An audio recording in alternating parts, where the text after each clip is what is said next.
how's it going? So we see a lot of these light blue fish all together here. Why are they congregating? Is it food? No. Even better, what they're looking for is sex. So this is a mass mating aggregation of Chromis viridis, which is a damselfish. And damselfish are a very species-rich family of fishes, and for instance the anemone fish, the Nemo, belong to these.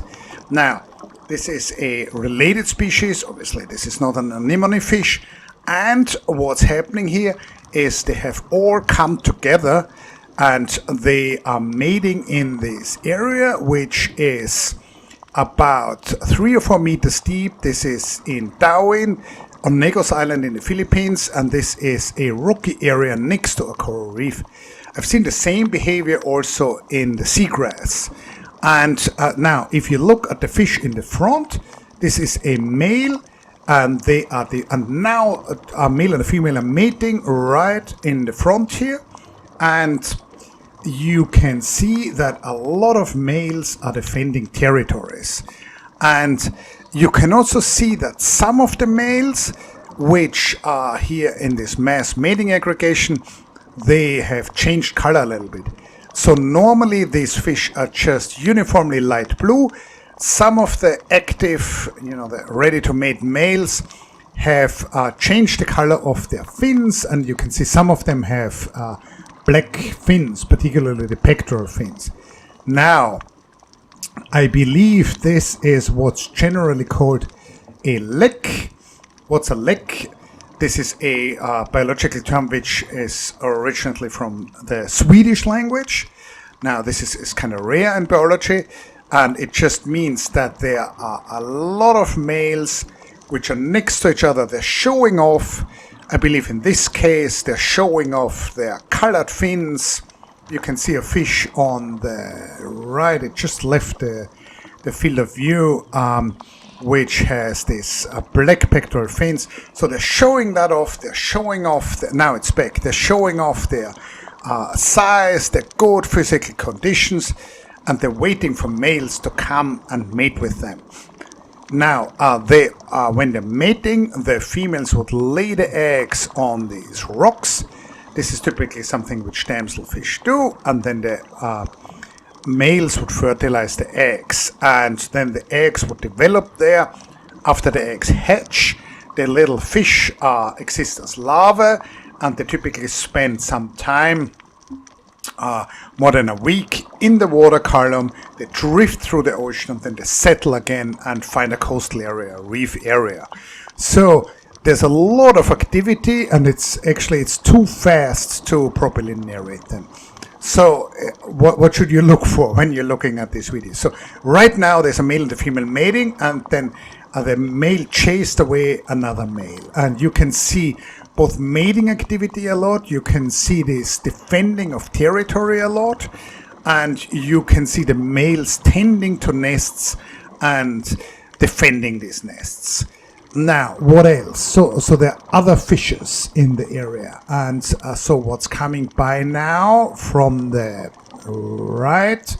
This is a large midnight snapper. Now, just left the field of view, and now it's coming back. This is a piscivorous fish, a fish eater, but it's actually not hunting during this time of the day. So this was roughly at 10 a.m. Now, what else? Sometimes you see butterfly fish, and that might actually be dangerous because some of these butterfly fish might be eating some of these freshly laid eggs. So this is a spectacular piece of natural history. This is a different view. I've seen this in these rocky areas. I've seen this in the seagrass, and generally this is something which happens during the day, and it would typically happen for a day or two. I'm not sure if it's linked to moon phases or anything like that. One observation I would like to share, though, is that this has happened more frequently since the COVID pandemic. Why is that? I think there are fewer divers in the water, and so the small fish seem unperturbed, and then this fish behavior has more of a chance to get going. Now, again, so in the center left, you can see a couple of males which are tending to their nests, and it's typically the side of a algae-covered rock. There is also another blackfish now. This is a surgeonfish, and the surgeonfish are completely harmless for this activity. They are grazers of filamentous algae growing on these rocks. Now, a fantastic piece of natural history. I do not think that this has been scientifically described, that these fishes are forming mass mating aggregations or even leks. Leks are known from a couple of other fish species, like I believe some pufferfish are known to do this. And what's the evolutionary significance of these leks? So as so often in evolution, there is a trade-off here, and the trade-off is that the males are really in very tight competition with each other. So a female might come by, and if there is a male which is small or is in some other way of inferior quality, there are lots of alternatives for the females here. But on the other hand, if this mass mating aggregation is happening, the males also know that there will be a lot of opportunities to mate.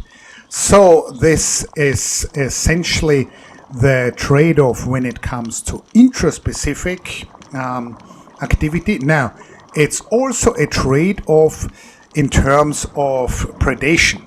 So, when there's so many fish together here, it makes them more susceptible to be preyed upon. But as I said, there is this midnight snapper, excuse me, which I saw before, and that fish was not hunting.